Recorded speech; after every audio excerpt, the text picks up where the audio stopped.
யாழில் நிலவிய அசாதாரண காலநிலை காரணமாக பல்வேறு பாதிப்பு. பரபரப்பாகும் அரசியல் களம். ஜிஎல் பீரிஸை தேடி வீட்டுக்கு சென்ற நாமல். கைது அச்சம். மகாநாயக்க தேரர்களிடம் தஞ்சமடைந்த முன்னாள் எம்பிக்கள். போர்க்குற்றவாளியான மஹிந்த சர்ச்சையை கிளப்பியுள்ள இணையதள செய்திகள். புலம்பெயர் தமிழர் அமைப்புகள் ஐநாவிடம் முன்வைத்துள்ள கோரிக்கை. ரணில் விக்ரமசிங்க தலைமையில் ஐக்கிய தேசிய கட்சியின் ஆண்டு விழா. யுத்தத்தை நிறைவு செய்து அமைதியை நிலைநிறுத்தியவர்கள் அரசியல் பழிவாங்கலுக்கு உள்ளாகின்றனர். எதிர்க்கட்சியினர் அஸ்கிரிய பல்வத்து மகாநாயக்க தேரர்களிடம் தெரிவிப்பு. சசீந்திர ராஜபக்சவுக்கு தூக்கத்தில் மூச்சு திணறல். படுகொலை செய்யப்பட்ட ஊடகவியலாளர் நிமலராஜனின் விசாரணை அறிக்கை யாழ் நகரில் விநியோகம். முள்ளிக்குளம் மக்களை மீள்குடியமர்த்த விரைந்து நடவடிக்கை மேற்கொள்ள வேண்டும். ரவிகரன் எம்பி வலியுறுத்தல். ராஜபக்சக்களுடன் தொடர்பில் இருந்தவர்களே அனுர் அரசின் முக்கிய பதவியில் எழுந்துள்ள குற்றச்சாட்டு. தொடர்பான விரிவான செய்திகள். ஸ்ரீலங்கா பொதுஜன பெரமுனவின் தேசிய அமைப்பாளரான நாடாளுமன்ற உறுப்பினர் நாமல் ராஜபக்ச முன்னாள் அமைச்சர் பேராசிரியர் ஜிஎல் பீரிஸின் நாரகேன்பேட்ட இல்லத்திற்கு அண்மையில் விஜயம் செய்ததாக தெரிவிக்கப்படுகிறது. ஜிஎல் பீரிஸின் அழைப்பின் பேரில் நாமல் ராஜபக்ச அங்கு சென்றதாக அரசியல் வட்டாரங்கள் தெரிவித்துள்ளன. கடந்த வாரம் சனிக்கிழமை மாலை பல்கலைக்கழக விரிவுரையாளர்கள் மற்றும் பேராசிரியர்கள் குழு ஒன்று ஜிஎல் பீரிஸின் இல்லத்துக்கு வருகிருந்தது. இதன்போது தற்போதைய அரசியல் நிலைமைகள் குறித்து விரிவாக விவாதிக்கப்பட்டது. மேலும் பல்கலைக்கழக விரிவுரையாளர்கள் மற்றும் பேராசிரியர்கள் கேட்கப்பட்ட கேள்விகளுக்கு நாமல் ராஜபக்ச சிறப்பாக பதிலளித்துள்ளதாக தகவல்கள் தெரிவிக்கின்றன. மேலும் முன்னாள் ஜனாதிபதியும் ஸ்ரீலங்கா பொதுஜன பெரமுனவின் தலைவருமான மஹிந்த ராஜபக்ச குறித்தும் அங்கு கலந்துரையாடப்பட்டதாக தகவல்கள் தெரிவிக்கின்றன. எதிர்கால அரசியல் நடவடிக்கைகளில் பல்கலைக்கழக விரிவுரையாளர்களின் பங்களிப்பை எவ்வாறு பெறுவது மற்றும் நாட்டை கட்டியெழுப்பதற்கான அவர்களின் திட்டங்கள் குறித்தும் நாமல் ராஜபக்ச நீண்ட நேரம் கலந்துரையாடியதாக அரசியல் வட்டாரங்கள் தெரிவித்துள்ளன. ஐக்கிய நாடுகளின் சிவில் மற்றும் அரசியல் உரிமைகள் உடன்படிக்கையை அரசாங்கம் துஷ்பிரயோகம் செய்து வருவதாகவும் எதிர்க்கட்சி அரசியல்வாதிகளுக்கு எதிராக வழக்கு தொடுத்து அவர்களை சிறையில் அடைக்க முயற்சிப்பதாகவும் சுட்டிக்காட்டி தேசிய சுதந்திர முன்னணியின் தலைவர் விமல் வீரவன்ச உள்ளிட்ட குழு மல்வத்து அஸ்கிரிய உபய மகா விகாரையின் 2 மகாநாயக்க தேரர்களையும் இந்த விவகாரத்தில் தலையிடுமாறு கோரியுள்ளது. முன்னாள் அமைச்சர்கள் அனுர பிரியதர்சன யாப்பா, டானலஸ், பாராளுமன்ற உறுப்பினர் சுஜீவ சேனசிங்க, முன்னாள் பாராளுமன்ற உறுப்பினர் ஜனக பக்கும்புர, பிரேம்நாத் சி தொலபத்த, முகமது முசமில், நிமல் பியதிச உள்ளிட்ட குழு நேற்றைய தினம் மல்பத்து அஸ்கிரிய உபயமகா விகாரைக்கு சென்று இந்த கோரிக்கையை முன்வைத்தது. முன்னாள் கடற்படை தளபதி நிசாந்த் ஒழுகதென்னவை அநியாயமாக குற்றச்சாட்டுகளின் பேரில் தொடர்ந்து தடுத்து வைத்து நாட்டில் அமைதியை ஏற்படுத்த பெரும் முயற்சிகளை மேற்கொண்ட போர் வீரர்களுக்கு எதிராக அரசாங்கம் மேற்கொண்டு வரும் வேலை திட்டம் குறித்து மகாநாயகர்களுக்கு தெரிவிக்க நடவடிக்கை எடுத்த முன்னாள் பாராளுமன்ற உறுப்பினர்கள் மற்றும் முன்னாள் அமைச்சர்கள் குழு ஐக்கிய நாடுகள் சிவில் மற்றும் அரசியல் உரிமைகள் உடன்படிக்கையின் கீழ் முன்னாள் அமைச்சர் உதய கமன்பிலவை கைது செய்யும் திட்டம் இருப்பதாகவும் தேரர்களிடம் சுட்டிக்காட்டப்பட்டது. முப்படைகள், புலனாய்வு அதிகாரிகள், அரசாங்கத்தை விமர்சிக்கும் எதிர்க்கட்சி அரசியல் தலைவர்கள், மகா சங்கத்தினர் மற்றும் இந்த நாட்டின் அரசாங்கத்துக்கு ஆலோசனை வழங்கி வழிநடத்தும் மகாநாயகர்கள் ஆகியோரின் தலைவர்களை அரசாங்கம் பழிவாங்குகிறது. எதிர்க்கட்சி பாராளுமன்ற உறுப்பினர்கள் கூட்டாக 2 மகாவிகாரிகளுக்கும் விஜயம் செய்ததன் நோக்கம் இந்த நாட்டில் அரசாங்கத்துக்கு ஆலோசனை வழங்கி வழிநடத்தும் மகாநாயக்க தேரர்கள் உட்பட மகா சங்கத்தினருக்கு பொருத்தமான உண்மைகளை முன்வைப்பதும் அரசாங்க தலைவருக்கு தேரர்கள் ஆலோசனை வழங்குவதை உறுதி செய்வதுமாகும் என தெரிவித்துள்ளனர். நாட்டில் நிலவிய பிரிவினைவாதத்தை போசித்த குழுவினருடன் எழுதப்படாத இணக்கப்பாட்டிலேயே அரசாங்கம் இயக்குவதாக மொட்டு கட்சியின் முன்னாள் நாடாளுமன்ற உறுப்பினர் சஞ்சீவ எதிரிமான தெரிவித்துள்ளார். மொட்டு கட்சியின் தலைமையகத்தில் நேற்று நடைபெற்ற செய்தியாளர் மாநாட்டில் கலந்து கொண்டு உரையாற்றும் போது அவர் இதனை தெரிவித்தார். தொடர்ந்து அவர் தெரிவிக்கையில், முன்னாள் ஜனாதிபதி மஹிந்த கொழும்பு வீட்டை விட்டு வெளியேறியமை தொடர்பில் செய்தித்தளம் ஒன்று வெளியிட்ட செய்தியில், இலங்கையின் முன்னாள் ஜனாதிபதியும் போர்க்குற்றவாளியாக குற்றம் சாட்டப்பட்டவருமாக என மஹிந்தவை குறிப்பிடப்பட்டிருந்தது. இதில் என்ன தெரிகின்றதென்றால், நாட்டின் உள்ளேயும் வெளியிலும் பிரிவினைவாதிகள் சிவில் போரை முடிவுக்கு கொண்டு வந்தவரை குரோதத்துடனேயே நோக்குகின்றனர். இலங்கையில் பிரிவினைவாத யுத்தத்தில் ஈடுபட்ட தமிழீழ விடுதலை புலிகள் போரில் தோற்கடிக்கப்பட்டாலும் பிரிவினைவாதத்துக்கான அவர்களின் சிந்தனை இன்றும் தோற்கடிக்கப்படவில்லை. இது இலங்கையில் நடைபெற்ற சிவில் யுத்தத்துக்கு மட்டும் பொருந்துவதில்லை. உலகில் நடைபெற்ற பல பிரிவினைவாத பயங்கரவாத போர்களின் பின்னரான நிலைமையும் அவ்வாறே காணப்படுகிறது. இதனால் தான் பலர் வெளிநாடுகளில் எமது நாட்டின் அரசியலுக்கு பெரும் அழுத்தம் கொடுத்து வருகின்றனர். உதாரணமாக ஜெனீவா மனித உரிமை மாநாட்டில் நமக்கு எதிரான அறிக்கைகள் மற்றும் இலங்கை அரசியல்வாதிகள் சில நாடுகளுக்கு செல்கையில் தெரிவிக்கப்படும் எதிர்ப்புகள் மற்றும் யுத்தத்தில் ஈடுபட்ட அரசியல் தலைவர்கள் இராணுவ வீரர்களுக்கு விதிக்கப்படும் தடைகளையும் குறிப்பிடலாம். ஆனால் இந்த அரசாங்கம் பிரிவினைவாத சக்திகளின் நிகழ்ச்சி நிரல்களையே நிறைவேற்றுவதாக தென்படுகின்றது என தெரிவித்துள்ளார். இலங்கையில் நடந்த இனப்படுகொலை, மனித உரிமைகள் மீறல் என்பனவற்றுக்கு நீதி தீர்வு காண்பதற்கு உள்ளக மற்றும் கலப்பு பொறிமுறையை முற்றாக நிராகரிக்க வேண்டும் என்று 69 புலம்பெயர் தமிழர் அமைப்புகள் ஐக்கிய நாடுகள் மனித உரிமைகள் பேரவையின் உறுப்பு நாடுகளை கோரியுள்ளன. இது தொடர்பில் அந்த அமைப்புகள் எழுதிய கடிதத்தில் மேலும் தெரிவிக்கப்பட்டது, பொறுப்பு குரலுக்கான ஆக்கப்பூர்வமான செயல்முறையை இலங்கை அரசாங்கத்திடம் வலியுறுத்துவதன் மூலம் ஐநா மனித உரிமைகள் ஆணையாளர் உள்ளக பொறிமுறைக்கான இடைவெளியை வழங்குவது அத்தகைய உள்ளக பொறிமுறையின் நீண்டகால தோல்வியின் பின்னணியில் அச்சுறுத்தலானதொரு நிலைமையை தோற்றுவிக்கும். சுயாதீன சர்வதேச பொறுப்பு கூறல் பொறிமுறை ஒன்றை தமிழ் மக்கள் எதிர்பார்த்திருக்கும் சூழ்நிலையும் இவ்வாறான நடவடிக்கைகள் ஐக்கிய நாடுகள் சபை மீதான நம்பிக்கையில் சரிவு ஏற்படவும் தண்டனையிலிருந்து விடுபடும் போக்கு தொடர்வதற்கும் வழிகோலும். மேலும் பொறுப்பு கூறலை உறுதிப்படுத்துவதற்கான உள்ளக மற்றும் கலப்பு பொறிமுறைகளை முற்றாக நிராகரிக்கின்றோம். இன அழிப்பு பிரகடனத்தின் கீழ் சர்வதேச நீதிமன்றத்தில் இலங்கை தொடர்பான விசாரணைகளை ஆரம்பிப்பதற்கான நடவடிக்கைகள் முன்னெடுக்கப்பட வேண்டும் என அந்த அமைப்புகள் வலியுறுத்தியுள்ளன. ஐக்கிய தேசிய கட்சியின் 79வது ஆண்டு நிறைவு விழாவை எதிர்வரும் 20ஆம் தேதி சனிக்கிழமை காலை 9 மணிக்கு ஸ்ரீ ஜெயவர்தனபுர கோட்டையில் அமைந்துள்ள மூனார்க் இம்பீரியல் ஹோட்டலில் நடாத்துவதற்கு தீர்மானிக்கப்பட்டுள்ளது. ஐக்கிய தேசிய கட்சியின் தலைவரும் முன்னாள் ஜனாதிபதியுமான ரணில் விக்ரமசிங்கவின் தலைமையில் நேற்று முன்தினம் வியாழக்கிழமை கொழும்பில் அமைந்துள்ள அவரது அரசியல் காரியாலயத்தில் இடம்பெற்ற கலந்துரையாடலில் இவ்வாறு தீர்மானிக்கப்பட்டது.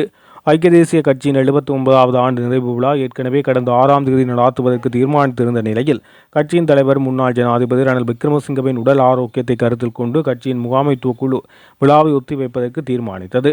அதன் பிரகாரம் ஒத்திவைக்கப்பட்டுள்ள ஐக்கிய தேசிய கட்சியின் 79வது ஆண்டு நிறைவு விழாவை எதிர்வரும் 20ஆம் தேதி சனிக்கிழமை நடாத்துவதற்கு தீர்மானிக்கப்பட்டுள்ளது. முன்னாள் ஜனாதிபதிகள் மற்றும் அவர்களின் குடும்பத்திற்கான பராமரிப்புக்காக 490 மில்லியன் ரூபாவுக்கும் அதிகமாக நிதி செலவிடப்பட்டுள்ளது.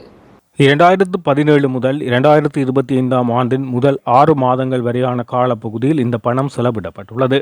முன்னாள் ஜனாதிபதிகளான சந்திரிகா குமாரதுங்க, மஹிந்த ராஜபக்ச, மைத்ரிபால சிறிசேன, கோட்டபாய ராஜபக்ச, ரணில் விக்ரமசிங்க மற்றும் முன்னாள் ஜனாதிபதி ஆர் பிரேமதாசாவின் மனைவி கேமா பிரேமதாஸ் ஆகியோரின் ஓய்வூதியங்கள், வாகனம் மற்றும் பிற தொடர்ச்சியான செலவுகள் இவ்வாறு கணக்கிடப்பட்டுள்ளன. அரசாங்கம் வெளியிட்ட அறிக்கைகளின்படி கேமா பிரேமதாசா, சந்திரிகா குமாரதுங்க மற்றும் மஹிந்த ராஜபக்ச ஆகியோர் 2017 முதல், மைத்ரிபால சிறிசேன 2019 முதல், கோட்டபய ராஜபக்ச 2022ஆம் ஆண்டு முதல் மற்றும் ரணில் விக்ரமசிங்க 2024ஆம் ஆண்டு முதல் இந்த சலுகைகளை பெற்றுள்ளனர். பொருளாதாரத்தை கட்டியெழுப்புவதாக கூறி ஆட்சியை பொறுப்பேற்றவர்கள் அரசியல் பழிவாங்கலை தவிர வேறொன்றும் செய்யவில்லை. 30 ஆண்டுகால பயங்கரவாத யுத்தத்தை நிறைவுக்கு கொண்டு வந்து நாட்டில் அமைதியை நிலைநாட்டிய முப்படையினர் மற்றும் அரசியல் தலைவர்கள் அரசாங்கத்தால் பழிவாங்கலுக்குள்ளாகுவதாக தேசிய சுதந்திர முன்னணியின் தலைவர் விமல் வீரவன்ச தெரிவித்தார். எதிர்க்கட்சிகளின் முன்னாள் அமைச்சர்கள், பாராளுமன்ற உறுப்பினர்கள் இணைந்து அஸ்கிரிய மற்றும் அல்பத்து பீடங்களுக்கு சென்றிருந்தனர். இதன்போது கருத்து வெளியிட்ட விமல் வீரவன்ச, முன்னாள் கடற்படை தளபதி நிசாந்த உலகதின் அடிப்படையற்ற காரணிகளை கூறி தொடர்ந்தும் தடுத்து வைக்கப்பட்டு விசாரணைக்குட்படுத்தப்பட்டுள்ளார். நாட்டில் அமைதியை நிலைநிறுத்திய படைத்தளபதிகள் இவ்வாறு அரசியல் பழிவாங்கலுக்கு உட்படுத்தப்படுகின்றமை தொடர்பில் மகாசங்கத்துக்கு தெளிவுபடுத்துவதற்காக நாம் வருகை தந்தோம். இது தொடர்பில் பேசுபவர்களை ICCPR சட்டத்தின் கீழ் கைது செய்வதற்கு அரசாங்கம் முயற்சிக்கின்றமை தொடர்பில் மகாசங்கத்தினருக்கு தெளிவுபடுத்தியுள்ளோம். அரசாங்கம் அபிவிருத்திகளையோ சமூக மேம்பாட்டையோ செய்யவில்லை. சதவீதமாக காணப்பட்ட பொருளாதார வளர்ச்சி வேகம் 3% வீழ்ச்சியடைந்துள்ளது. கடன் சுமை முன்னரை விட தற்போது அதிகரித்துள்ளது. பொருளாதாரத்தை கட்டியெழுப்புவதாக கூறி ஆட்சியை பொறுப்பேற்றவர்கள் அரசியல் பழிவாங்கலை தவிர வேறு ஒன்றும் செய்யவில்லை. எவ்வாறு இருப்பினும் இவற்றுக்கு எதிரான நடவடிக்கைகளை நாம் தொடர்ந்து முன்னெடுத்து வருகின்றோம். நிசாந்த உலகதின தொடர்பில் ஊடகவியலாளர் மாநாடு ஒன்றில் முன்னாள் அமைச்சர் உதயகுமார் கமன்பில தெரிவித்திருந்தார். அவர் அதில் புலி என்ற வார்த்தையை உபயோகித்தமைக்காக ICCPR சட்டத்தின் கீழ் அவரை கைது செய்ய முயற்சிக்கின்றனர். புலி என்பது நாட்டில் தடை செய்யப்பட்ட ஒரு பயங்கரவாத அமைப்பாகும். மாறாக அது தமிழ் சமூகத்தையோ அல்லது முஸ்லிம் சமூகத்தையோ விமர்சிக்கும் சொற்பிரயோகம் அல்ல. இவ்வாறு அடிப்படையற்ற காரணிகளை கொண்டு முன்னாள் அரசியல்வாதிகளை கைது செய்ய முயற்சிப்பதை அரசியல் பழிவாங்கல் என்று எவ்வாறு கருதுவது?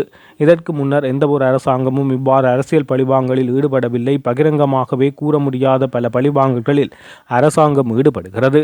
நாட்டில் ஜனாதிபதி என்பவர் அச்சுறுத்தல்களுக்கு மத்தியில் தீர்மானம் எடுப்பவர் ஆவார். எனவே அவர் ஓய்வு பெற்ற பின்னர் அவரது பாதுகாப்பு உறுதிப்படுத்த வேண்டியது, ஏனைய சிறப்புரிமைகள் வழங்கப்பட வேண்டியதும் அத்தியாவசியமானதாகும். இலங்கை மாத்திரமன்றி எந்தவொரு நாட்டிலும் இது யதார்த்தம் என தெரிவித்துள்ளார். தற்போது முன்னாள் ஜனாதிபதிகளின் உத்தியோகபூர்வ இல்லங்களிலிருந்து வெளியேற்றியுள்ளனர். அவ்வாறெனில் இனி அரசாங்கம் மக்களின் வாழ்க்கை செலவை குறைத்து காட்ட வேண்டும். இதன் மூலம் எவ்வாறு பணத்தை மீதப்படுத்துகின்றனர் என்பதையும் நாட்டுக்கு வெளிப்படுத்த வேண்டும் என தெரிவித்துள்ளார். விளக்கமறியலில் உள்ள முன்னாள் ராஜாங்க அமைச்சர் சசீந்திர ராஜபக்சவுக்கு தூக்கத்தில் மூச்சுத் திணறல் பிரச்சினை இருப்பதாகவும், நித்திரையின் போது 1 மணி நேரத்திற்கு 35 முறை சுவாசிப்பதில் சிரமம் ஏற்படுவதாகவும் அவரது சட்டத்தரணி நீதிமன்றத்தில் தெரிவித்தார். அவரது உடல்நிலை மோசமடைந்து வருவதாகவும், குறித்த நோய் நிலைமைகளை கவனத்தில் கொண்டு அவரை பிணையில் செல்வதற்கு அனுமதிக்க வேண்டும் என நீதிமன்றத்தை கோரியிருந்த போதிலும் பிணையில் செல்வதற்கான அனுமதி மறுக்கப்பட்டது. இதன்படி சசீந்திர ராஜபக்சவை எதிர்வரும் 19ஆம் தேதி வரை மீண்டும் விளக்கமறியலில் வைக்குமாறு கொழும்பு நீதவான் நீதிமன்றம் உத்தரவு பிறப்பித்துள்ளமை குறிப்பிடத்தக்கது. படுகொலை செய்யப்பட்ட நிமலராஜனுக்கு நீதி கோரிய விசாரணை அறிக்கை யாழ் ஊடகமைய ஊடகவியலாளர்களால் யாழ் நகரில் இன்று விநியோகிக்கப்பட்டது. யாழ் ஊடக அமைய தலைவர் செல்வகுமார் தலைமையில் சக ஊடகவியலாளர்களால் இன்றைய தினம் சனிக்கிழமை காலை யாழ்ப்பாணம் மத்திய பேருந்து நிலையம் அதனை சூழவுள்ள பகுதிகளில் விசாரணை அறிக்கை விநியோகிக்கப்பட்டது.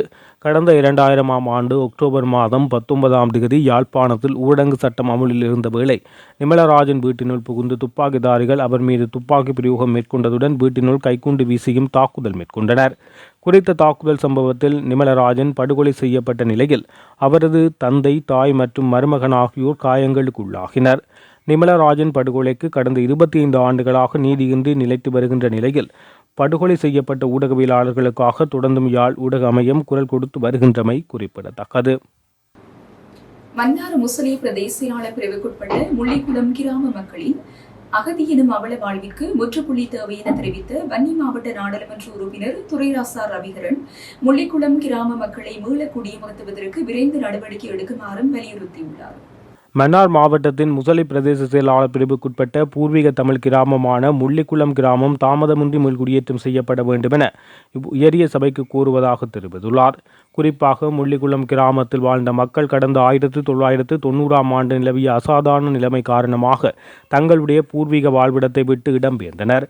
அந்த வகையில் மீன்பிடி, விவசாயம், வாழ்வாதார தொழில்கள் என ஈடுபட்டு மிகவும் நிறைவாகவும் செழிப்பாகவும் வாழ்ந்து கொண்டிருந்த சுமார் 400 தமிழ் குடும்பங்களே இவ்வாறான இடப்பெயர்வை சந்தித்தனர். இவ்வாறு இடம்பெயர்ந்த மக்கள் ஒரு தசாப்த காலத்துக்கு பிற்பாடு கடந்த 2002ஆம் ஆண்டு அவர்களுடைய சொந்த இடமான முள்ளிக்குளத்தில் மீள்குடியேற்றப்பட்டனர். இவ்வாறு தமது சொந்த இடத்தில் மீள்குடியேறிய மக்களுக்கு அக்கால பகுதியில் 180 நிரந்தர வீடுகள் அமைத்து கொடுக்கப்பட்டுள்ளதாக மக்கள் தெரிவிக்கின்றனர். மொத்தமாக 300க்கும் மேற்பட்ட குடும்பங்கள் மீள்குடியேறி மகிழ்வாக வாழ ஆரம்பித்தனர். அந்த மகிழ்ச்சி நீடிக்கவில்லை. மீள்குடியேறி வெறுமனே 5 வருடங்களில் கடந்த 2007ஆம் ஆண்டு மீளவும் இடம்பெற வேண்டிய அவல நிலைக்கு முள்ளிக்குள கிராம மக்கள் தள்ளப்பட்டனர். இவ்வாறான சூழ்நிலையில் யுத்தம் மௌனிக்கப்பட்டு 16 ஆண்டுகள் கடந்துள்ள நிலையில் முள்ளிக்குள மக்கள் தமது பூர்வீக வாழ்விடத்தை விட்டு இடம்பெயர்ந்து 2 தசாப்த காலங்களை அண்மித்துள்ள நிலையில் இதுவரை முள்ளிக்குள கிராம மக்கள் அவர்களுடைய சொந்த இடத்தில் மீள்குடியமர்த்த நடவடிக்கை எடுக்கப்படவில்லை. எனவே இத்தகைய சூழலில் முள்ளிக்குளம் கிராம மக்கள் அயற்கிராமங்களான மலைக்காடு மற்றும் காயாக்குழி உள்ளிட்ட கிராமங்களில் பெருத்த சிரமங்களுக்கு மத்தியில் வாழ்ந்து வருகின்றனர். குறிப்பாக மலைக்காடு, காயாக்குழி ஆகிய கிராமங்களில் 250க்கும் மேற்பட்ட முள்ளிக்குள மக்கள் அகதி என்னும் அவல வாழ்வை வாழ்கின்றனர். இது தவிர 175 வரையான குடும்பங்கள் இந்தியாவின் அகதி முகாம்களில் வாழ்வதாகவும் மேலும் பல குடும்பங்கள் ஆங்காங்கே சிதறி வாழ்வதாகவும் முள்ளிக்குள கிராம மக்கள் முறையிடுவதாக அவர் தெரிவித்துள்ளார். ராஜபக்சர்களுடன் தொடர்பில் இருந்தவர்களே இந்த அரசாங்கத்தில் முக்கிய பதவிகளை வகிக்கின்றனர் என ஐக்கிய மக்கள் சக்தியின் நாடாளுமன்ற உறுப்பினர் முஜிபுர் ரஹ்மான் தெரிவித்துள்ளார். கொழும்பில் உள்ள ஐக்கிய மக்கள் சக்தி அலுவலகத்தில் நேற்று இடம்பெற்ற ஊடகவியலாளர் மாநாட்டில் அவர் இதனை தெரிவித்தார். தற்போதைய பிரதி பாதுகாப்பு அமைச்சர் கிழக்கு கட்டளை தளபதியாக பதவி வகித்த காலப்பகுதியில் உயிர்த்த ஞாயிறு தாக்குதலுடன் தொடர்புடைய பிரதான சாட்சியாளரான சாரா ஜஸ்மின் காணாமல் போயுள்ளார். அவர் சாய்ந்தமருது குண்டு தாக்குதலில் உயிரிழந்ததாக நிரூபிப்பதற்கு கோட்டபய ராஜபக்ச அரசாங்கம் பாரிய முயற்சிகளில் ஈடுபட்டது. எனினும் தற்போதைய அரசாங்கம் சாரா ஜஸ்மின் உயிரிழக்கவில்லை என குறிப்பிடுகிறது. எனவே இதில் சதித்திட்டம் இருப்பதாக கூறப்படுகிறது. அவர் கண்டுபிடிக்கப்பட வேண்டும் என்பதையே நாமும் தொடர்ச்சியாக வலியுறுத்தி வருகின்றோம். இந்த தாக்குதலுடன் புலனாய்வு பிரிவில் உள்ள சிலரும் தொடர்பட்டுள்ளதாக பாதுகாப்பு பிரதி அமைச்சரும் ஏற்றுக்கொண்டுள்ளார். அவ்வாறு இருக்கையில் அவர் அரசாங்கத்தின் முக்கிய பதவிகளை வகிக்கும் போது அவ்வாறு சுயாதீன விசாரணைகள் முன்னெடுக்க முடியும். அதன் காரணமாகவே நாம் அவருக்கு எதிராக நம்பிக்கையில்லா பிரேரணையை சமர்ப்பித்தோம். எனினும் அது நிராகரிக்கப்பட்டது. இது தொடர்பில் பெற்றுக்கொள்ளப்பட்ட சட்டமா அதிபரின் ஆலோசனையை சபையில் சமர்ப்பிக்குமாறு நாம் கோரிய போதிலும் அதற்கும் நடவடிக்கை எடுக்கப்படவில்லை. நம்பிக்கையில்லா பிரேரணையை ஏற்றுக்கொள்ள முடியும் என சட்டமா அதிபர் ஆலோசனை வழங்கியதாகவே எமக்கு தகவல் கிடைத்தன. யாருக்கு எதிராக நம்பிக்கையில்லா பிரேரணையை சமர்ப்பிக்க முடியும், யாருக்கு சமர்ப்பிக்க முடியாது என அரசியலமைப்பில் எங்கும் குறிப்பிடப்படவில்லை. அவ்வாறு இருக்கையில் சபாநாயகர் அரசியல் ரீதியான தீர்மானத்தை எடுத்திருக்கிறார். இது குறித்து விவாதம் இடம்பெற்றால் அதனால் அரசாங்கத்துக்கு பாதிப்பு ஏற்படும் என்பதால் சபாநாயகர் இவ்வாறான தீர்மானத்தை எடுத்துள்ளார். அரசியலமைப்பினை பாதுகாப்பதற்கு பதிலாக தனது கட்சியை பாதுகாக்கும் சபாநாயகராகவே அவர் காணப்படுகிறார். கடந்த காலங்களில் ராஜபக்சவுடன் தொடர்பில் இருந்தவர்கள் இந்த அரசாங்கத்தின் முக்கிய பதவிகளை வகிக்கின்றனர். 2018ஆம் ஆண்டில் 52 நாட்கள் அரசாங்கத்தின் போது தான் தற்போதைய பாதுகாப்பு பிரதி அமைச்சர் கிழக்கு கட்டளை தளபதியாக நியமிக்கப்பட்டார். இவ்வாறான காரணிகள் வெளியே வரும் என்ற அச்சத்திலேயே விவாதத்தை நிறுத்துவதற்கு அரசாங்கம் நடவடிக்கை எடுத்துள்ளது என தெரிவித்துள்ளார். இத்துடன் ஜெஃப்நக்லரியின் மதிய நேர பிரதான செய்திகள் நிறைவடைகின்றன. மேலதிக செய்திகளை அறிந்து கொள்ள www.jeffnaglari.lk என்ற இணையதளத்தினூடாக இணைந்து கொள்ளுங்கள்.